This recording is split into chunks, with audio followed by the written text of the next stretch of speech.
saya mau respon sedikit masalah sanad ya. Iya.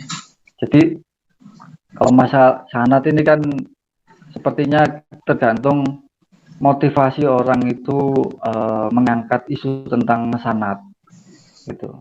Jadi gini, yang dibicarakan sanad itu apakah itu ilmu pengetahuan atau Al-Quran? Kalau ilmu pengetahuan manusia, kalau manusia itu kan sudah dipahami bersama bahwa manusia itu banyak kekurangan, sehingga hasil ucapan dari manusia itu harus dikaji ulang, ya, harus diteliti, harus harus dicek ya dengan penelitian-penelitian yang lain. Gitu. Sehingga nanti kalau ucapan manusia itu dibantah oleh manusia lain itu udah biasa oleh penelitian yang lain, oleh data-data baru yang ditemukan. Itu kalau ucapan manusia atau konsep pemikiran manusia atau yang disebut ilmu pengetahuan. Tapi kalau kita mundur ke belakang, sebelum turunnya Al-Quran, itu juga tidak ada wahyu. Jadi orang-orang Arab pun tuh menentukan benar dan salahnya sebuah pendapat atau ucapan itu berdasarkan pengalaman yang dia lakukan, dia ulangi selama berkali-kali. Nah, sehingga benar salahnya pendapat itu diuji di pengalaman. Nah, ketika sesuatu itu bisa diuji oleh orang yang lain, ya samalah, hampir sama ketika sebelum ada Al-Quran. Tapi begitu turun Al-Quran, itu dunia itu berubah. Kalau wahyu itu gimana mau ujinya gitu. Apa benar itu Nabi Muhammad dapat wahyunya itu yang ngirim siapa? Malaikat yang bisa lihat malaikat itu siapa selain Nabi Muhammad? Gitu kan. Nah, itu terjadi sebuah problem tersendiri masalah ilmu pengetahuan. Gitu. Tapi di situ Allah langsung mengklaim al-haqqu mir rabbika gitu. Yang menentukan benar dan salahnya itu adalah sumber. Ya, sumbernya siapa? Sumber informasinya siapa? Kalau sumber informasinya itu Allah, tidak peduli apakah kamu sudah paham atau belum, apakah kamu masih ragu atau tidak, apakah ini sudah terbuktikan atau tidak, itu hak nilainya. Seperti Allah misalnya khalaqas samawati wal ardi fi sittati ayaum. Ya Allah bebas mau ngomong dulu alam semesta selama 6 yaum. Terus kemudian nanti ke depan akan terjadi kehancuran atau itu dengan usia manusia yang terbatas, kita nggak bisa yang kita sebut evidence based. Ya kalau misalnya ilmu pengetahuan itu kita teliti dengan bukti-bukti, data-data dan bukti-bukti peristiwa, kemudian itu benar atau salah.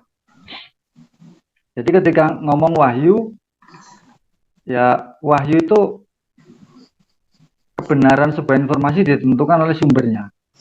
Gitu. Sedangkan sebelum turun wahyu, kebenaran informasi itu ditentukan oleh bisa dibuktikan atau tidak, bisa diuji oleh dalam pengalaman atau tidak. Gitu. Nah itu, jadi ada pergeseran ilmu sehingga nanti termasuk di Al-Quran itu dikatakan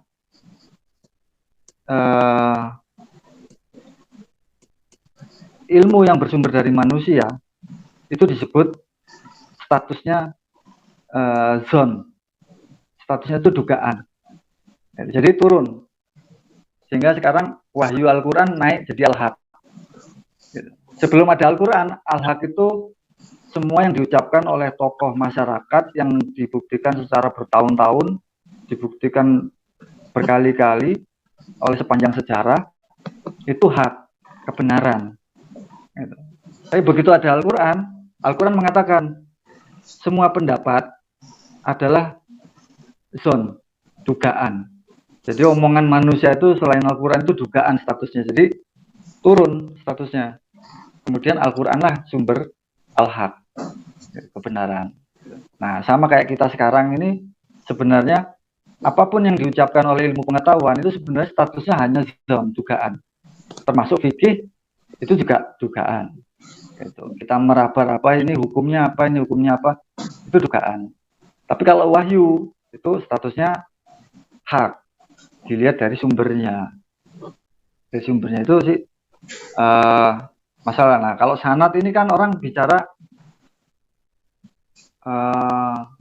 riwayat berita ini dari mana. Misalnya Al-Quran ini sekarang ini yang ada di tangan kita ini sudah asli dari Rasul atau ada perubahan gitu. Ini sanadnya harus terhubung, sebab nanti kalau nggak terhubung, nanti jangan-jangan Al-Fatihahnya beda, Al-Baqarahnya beda.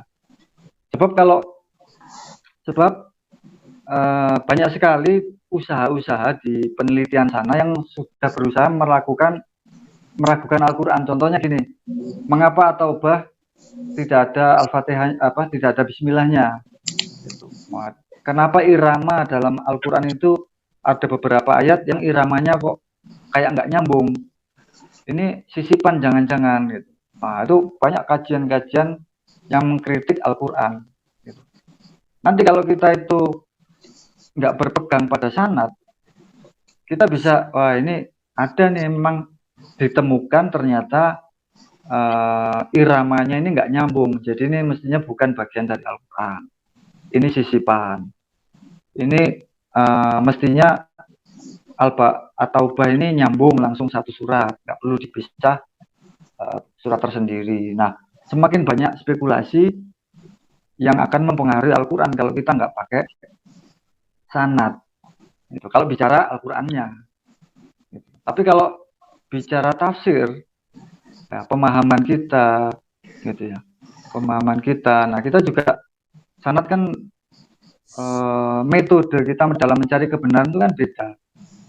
Gitu. Kalau metode kebenaran yang tradisinya umat Islam, sejak awal soalnya yang ngomong sopo, saya ngomong sopo ngono. Sejak awal terbangun itu seperti itu. Sejak zaman Nabi itu yang ngomong siapa?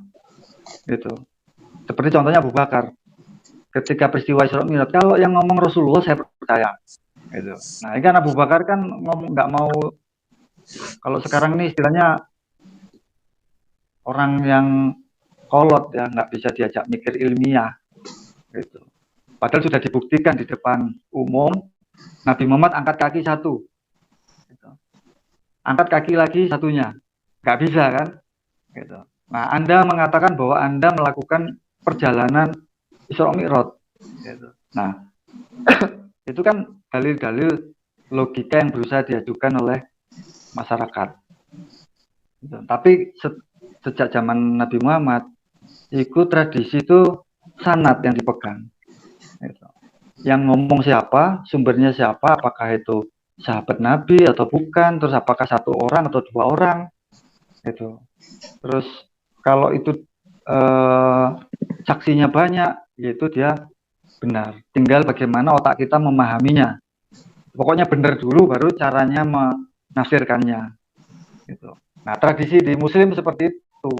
Kalau filsafat kan berbeda lagi. Filsafat ini kan bagaimana membuktikan dengan akal manusia. Jadi kayak kita ini berbenturan sama orang filsafat, ya ngaji Quran. Orang filsafat yang sudah terbiasa dengan pembuktian ilmiah, gitu. Kemudian ngaji Quran mau dibawa pembuktian ilmiah itu ke dalam Al-Quran.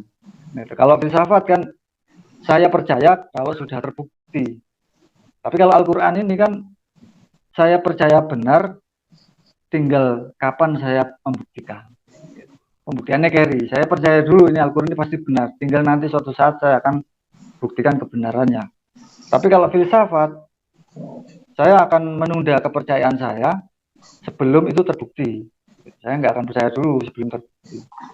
Nah, jadi sepertinya nih tergantung. Dan kadang-kadang saya lihat sih motif ya. Motif. Artinya gini, orang yang mempertahankan sanad, harus sanadnya gini, harus sanadnya gini.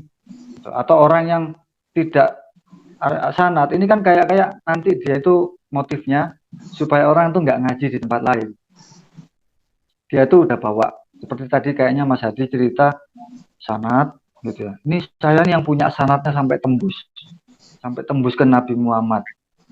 Nah, ada tendensi bahwa alirannya yang paling benar, aliran yang lain salah. Karena ini tembus nih, yakin nih saya nih. Padahal kalau kita tanya lagi dia juga nggak buka juga, gitu loh. Tapi dia meyakinkan ke pengikutnya bahwa apa yang dia informasikan itu sanatnya tembus ke Nabi Muhammad. Gitu. Padahal sama sama sama ucapannya Aisyah, sama ucapannya Ibnu Mas'ud, yang ulama sezamannya ya. Ulama sezamannya kan masih ada tuh. Ali bin Abi Thalib kan juga mengeluarkan statement. Gitu. Kadang-kadang aliran itu nggak nyambung gitu sama suasana zamannya. Ibnu Abbas yang hidup di zaman Madinah, sangat dekat dengan Madinah. Terus kemudian Ibnu Mas'ud, gitu. Ali bin Abi Thalib, Umar bin Khattab, Aisyah, itu semua itu banyak rekaman-rekaman yang dia sampaikan. Tapi aliran ini bisa berbeda jauh, lompat jauh, dan dia mengatakan bahwa dia punya sanad. Gitu. Nah ini kan mengandung motif supaya dia seolah-olah aliran ini benar, yang lain salah. Ada lagi yang fanatik tanpa sanad, gitu. Nah yang tanpa sanad ini kan begitu ntar kita ngawur juga ya, dia juga akhirnya nyerah juga kan. Ya, kalau ketemu orang yang tanpa sanad tuh kita ngawur aja jawabannya. Gitu. Artinya kan pokoknya kita punya logika kuat dan kita ngomong, ya kan, nggak perlu hadis, nggak perlu referensi, gitu. Nah, yang penting kuat-kuatan logika. Nah, nanti dicek. Kalau dia tulus, dia akan menghargai pendapat kita. Tapi kalau kita ngawur, pokoknya melenceng ya, nggak pakai rujukan hadis, ya, dia nggak terima juga. Berarti dia tendensi. Gitu. Tendensi artinya dia ngomong nggak pakai sanad nggak apa-apa. Gitu. Tapi begitu kita ini punya dalil yang lebih ilmiah, metodologis yang lebih ilmiah, dia nggak mau balik nang sanad. Iku hadisnya di, balik nang hadis. Qurannya mana? Nah, itu tendensi. Kebanyakan saya perhatikan kalau ngobrol sama orang itu semuanya itu mengandung tendensi, nggak konsisten. Sanad ya sanad, ya nggak punya motif. Padahal kalau tanpa motif seperti yang disampaikan Mas Derli tadi, keduanya itu bisa hidup berdampingan itu. Sanad ya penting dan itu ya wajar. Ketika nggak pakai sanad, yo nggak masalah karena itu tafsir pemikiran ya nggak masalah gitu. Tapi untuk sampai nabrak sanad, sampai lompat dari apa yang dipikirkan Nabi Muhammad, apa yang dipikirkan Ali bin Abi Thalib, apa yang dipikirkan Umar bin Khattab pada zamannya, itu bisa berbalik 180 derajat gitu. Kalau dukungan pendukung masih seirama, beda cara penjelasan, ya itu masuk akal, masih wajar saja. Itu sih kalau pendapat saya. Terima kasih.